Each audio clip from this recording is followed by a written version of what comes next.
Guys, எல்லாரும் எப்படி இருக்கீங்க? இன்னைக்கு ஒரு சிம்பிளான அட்டகாசமான ஒரு சிக்கன் வறுவல் தான் பார்க்க போகிறோம். அதுவும் கிராமத்து ஸ்டைலில் பார்க்க போகிறோம். இது சாப்பாட்டுக்கும் நல்லா இருக்கும். முக்கியமாக களிக்கு தொட்டு சாப்பிட்றதுக்கு இன்னுமே சூப்பராக இருக்குங்க. வாங்க எப்படி செஞ்சிடலான்னு பார்க்கலாம். எப்பவும் போல் எண்ணெய் சேர்த்துக்கிட்டு கடுகு, வரமிளகா, வரமிளகா இல்லது காஞ்ச மிளகா, வெங்காயம், கருவேப்பிலை நல்லா தாளித்து விட்டுட்டு அடுத்தது இஞ்சி பூண்டு பேஸ்ட். கடையில் வாங்கின பேஸ்ட்டு போட்டிங்கன்னா ஊறுகாய் டேஸ்ட் வரும். அதனால நம்ம நேச்சுரலாகவே அரைச்சிக்கலாம். அரைச்சிட்டு அதுக்கப்புறம் தக்காளி சேர்த்துக்கலாம். தக்காளி சேர்த்துட்டு நல்லா வணக்கிட்டு அதுக்கு தேவையான உப்பு சேர்த்துக்கலாம். தக்காளியை நல்லா வணக்கிக்கலாம். வணக்கினதுக்கப்புறம் தேவையான மஞ்சள்லாம் சேர்த்திட்டு நமக்கு தேவையான பொடி. நான் எப்பவுமே சக்தி மசாலா சிக்கன் மசாலா தான் சேர்த்துவேன்.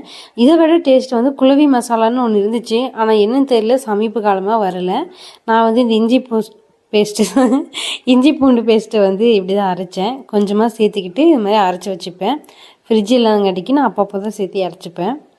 உண்மையாகவே இப்படி தான் இஞ்சி பூண்டு பேஸ்ட்டை அரைச்சிட்டு நம்ம சேர்த்துனோம்னா இன்னுமே டேஸ்ட்டாக இருக்கும். அவ்வளோதாங்க. நல்லா வதங்கினதுக்கப்புறம் உங்களுக்கு எந்த அளவுக்கு பொடி வேணுமோ அந்தளவுக்கு காரத்துக்கு அந்த மாதிரி சேர்த்திக்கலாம். நான் அதிகமாக சேர்த்திப்பேன். சேர்த்திட்டு அப்புறம் சிக்கன் நார்மலாக சேர்த்திட்டு தேவையான அளவு தண்ணி வச்சுக்கலாங்க. இவ்வளோ தாங்க சிம்பிளான கிரேவி. அதுக்கு முன்னாடி நான் இந்த சமையல் அதிகமாக செய்யறதுக்கு முன்னாடிலாம் என்ன பண்ணுவேன்னா, இந்த மாதிரி வீடியோ பார்ப்பேன். பார்த்துட்டு நான் அதே மாதிரி தான் செய்வேன். பட் எனக்கு அதே மாதிரி வீடியோவில் நல்லா இருக்குது, சுவையாக இருக்குது, டேஸ்ட்டாக இருக்குதுன்னு சொல்லுவாங்க. நம்ம செய்யும்போது நல்லா இருக்காது. அப்படி இவங்க தப்பாக சொல்லி கொடுத்துட்டாங்க அப்படின்னு நான் கோவப்படுவேன். என்னென்ன விஷயம்னா, அவங்க சொல்லுவாங்க வெங்காயம் நல்லா வதங்கணும், பொன்னிறமாகணும், அதுக்கப்புறம் தக்காளி நல்லா வதங்கணும், அதுக்கப்புறம் தான் சேர்த்தணும்ல ஒரு சில டிப்ஸ் எக்ஸாம்பிள் சொல்லுவாங்க. பட் நான் அப்படியே அவசர அடியாக போட்டு எல்லாம் சேர்த்துருவேன். அவங்க சொல்கிற பக்குவத்தில் பண்ண மாட்டேன். அப்புறம் தான் சமையல் கற்றுக்க தான் எனக்கு எதுன்னு தெரிஞ்சிச்சுன்னா, ஒரு சின்ன விஷயம் கூட இந்த சமையலோட டேஸ்ட்டை நல்லா மாற்றும் அப்படின்னு நான் தெரிஞ்சுக்கிட்டேன்.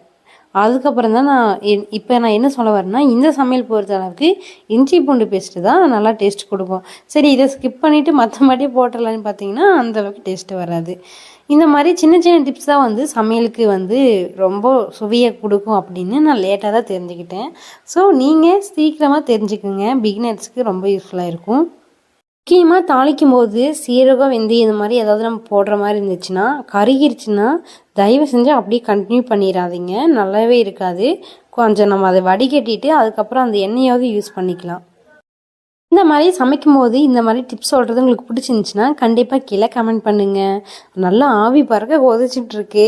இந்த டைமில் நீங்கள் டேஸ்ட் பண்ணி பார்த்துக்கோங்க. எல்லாம் காரம் உப்புலாம் கரெக்டாக இருக்கான்னு பார்த்துட்டு மூடி வச்சுட்டு அதுக்கப்புறம் திறக்கும்போது பார்த்தா எப்படா சாப்பிடுவோன்னு இருக்கு. அந்த அளவுக்கு இருக்குங்க. நிஜமாவே ரொம்ப பிடிச்சிருச்சு. அதுவும் களிக்கு தொட்டு சாப்பிடும்போது அப்படியே பஞ்சு மாதிரி உள்ளே போகுங்க. உங்களுக்கும் வேணும்னா நான் எப்படி கொடுக்குறது, தூரமாக இருக்கிறோம். ஓகே ஃப்ரெண்ட்ஸ், நீங்கள் செஞ்சு பாருங்கள், சுவையாக இருக்கும். Thank you very much. எனக்கு இவ்வளோ சப்போர்ட் பண்ணிங்க நான் நினச்சே பார்க்கல. ஏன்னா அந்தளவுக்கு ரீச் ஆகிட்டு இருக்கு. நான் ஒரு சில வீடியோ தான் போடுறேன், இதுக்கே இவ்வளோ சப்போர்ட் பண்ணுறீங்க. தேங்க்யூ.